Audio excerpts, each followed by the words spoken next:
सुप्रभात। आज बेटे हम आपको फिजिकल हेल्थ के साथ साथ मेंटल हेल्थ के बारे में बताएंगे। जितनी ज़रूरी हमारे लिए फिजिकल हेल्थ होती है उतनी ही ज़रूरी हमारे लिए मेंटल हेल्थ होती है। जिस तरह से शारीरिक कार्य हम करने पर थक जाते हैं, वैसे ही मानसिक रूप से कार्य करने के बाद भी हमारे शरीर को थकावट होती है। ठीक है, तो शारीरिक वर्क करने के बाद, थकावट के बाद हमें आराम की आवश्यकता होती है, वैसे ही मानसिक रूप से कार्य करने के बाद हमें आराम की आवश्यकता होती है। धीरे धीरे जब हम मानसिक रूप से परेशान हो जाते हैं, डिस्टर्ब हो जाते हैं, तो किसी भी काम में हमारा मन नहीं लगता। इसी तरह से जब एक बीमारी आई, कोरोना महामारी आई, उस समय पर बच्चों के पास जो फिजिकली साथ साथ मेंटली परेशान भी ज़्यादा हो गए, क्योंकि नहीं स्कूल बंद हो गए, बाहर गलियों में निकलना बंद कर दिया गया। तो उस समय पर क्या किया गया, जब बच्चों की पढ़ाई भी डिस्टर्ब हो गई, तो उसमें अध्यापकों ने सोचा कि बच्चों को ऑनलाइन क्लासेस दी जाए।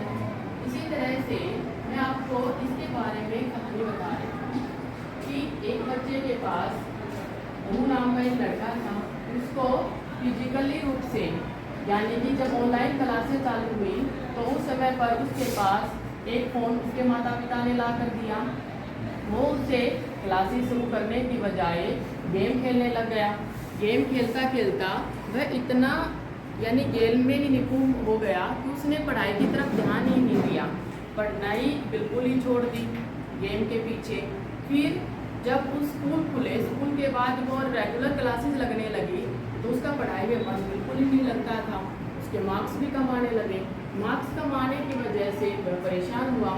माँ बाप भी परेशान हुए क्योंकि बच्चे के बहुत कम नंबर आ रहे हैं। वो बिल्कुल मेंटली रूप से परेशान हो गया। तो उसका एक दोस्त था राहुल, उसने उसको बताया कि आप फ़ोन का प्रयोग बंद कर दो और पढ़ाई पर ध्यान दो। दोबारा से आप पढ़ने लगोगे, अच्छे से पढ़ाई करोगे तो फिर से आपके मार्क्स अच्छे आएंगे। तो उसने क्या किया, फ़ोन का प्रयोग बंद कर दिया बेटा, और जिस तरह से वो पढ़ाई पर दोबारा से वैसे रेगुलर हो गया और अच्छे से पढ़ने लगा।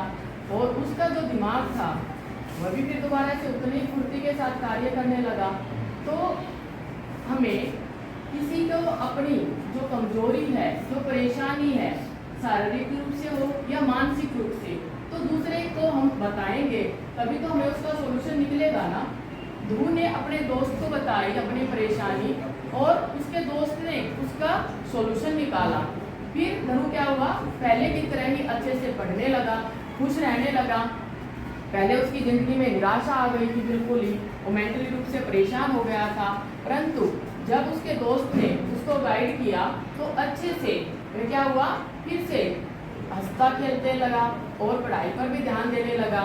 और जिस मकसद में, जो उसने अपने जीवन में अचीव हासिल किया था, गोल हासिल किया था, वो उसको पाने में कामयाब हुआ। तो इसलिए बेटे हमें इस कहानी से ये शिक्षा मिलती है कि जब भी हमें कोई भी फिजिकली या मेंटली कोई भी मानसिक रूप से थकान होती है या कोई डिस्टर्बेंस होता है, तो उसके लिए हमें क्या करना है, उस अपनी कमजोरी को दूसरों के सामने बताना है, जिससे कि उसका कोई ना कोई सोल्यूशन निकल सके और हमें हमेशा खुश रहना है।